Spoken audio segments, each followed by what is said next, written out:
Hi mga ka-easy!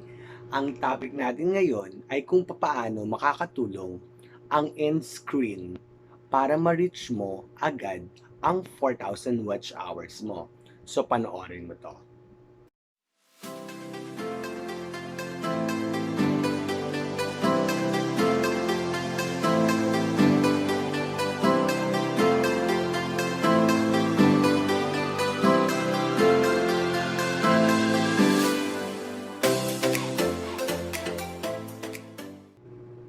Ano ba ang end screen?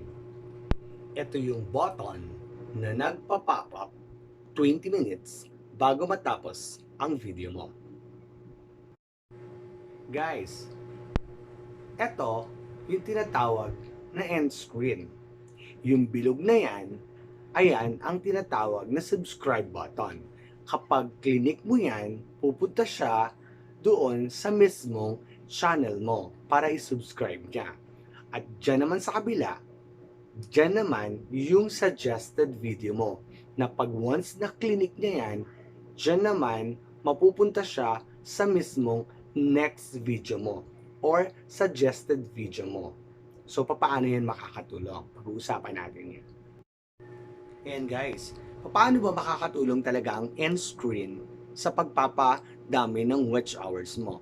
Ganito yan guys, at the end of 20 minutes bago mag-end yung video mo, ang usual na nangyayari yun, nagpa-pop up siya. So pag once na nag-pop up siya, yun yung sinasuggest mismo ni YouTube na panoorin ng viewers. So kapag once na clinic niya yan, automatic na madidirect siya doon sa video mo. So mapapanood niya ulit yung video mo.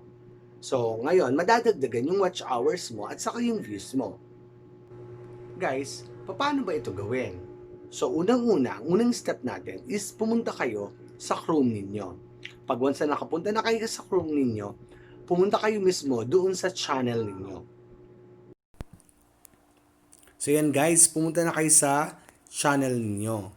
Kinakailangan, naka-desktop site siya. Tapos pumunta sa YouTube Studio.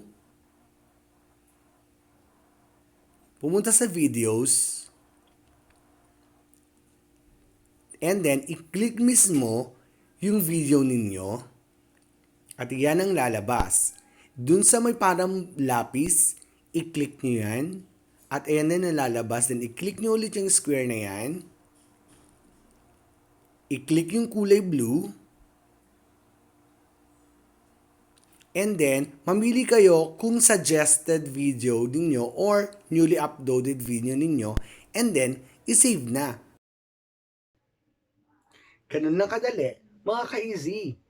Kaya kung gusto mong matutunan pa kung paano madagdagan ang watch hours mo, mag-subscribe ka lang sa channel na to para matulungan kita. So maraming salamat. Sana may natutunan ka.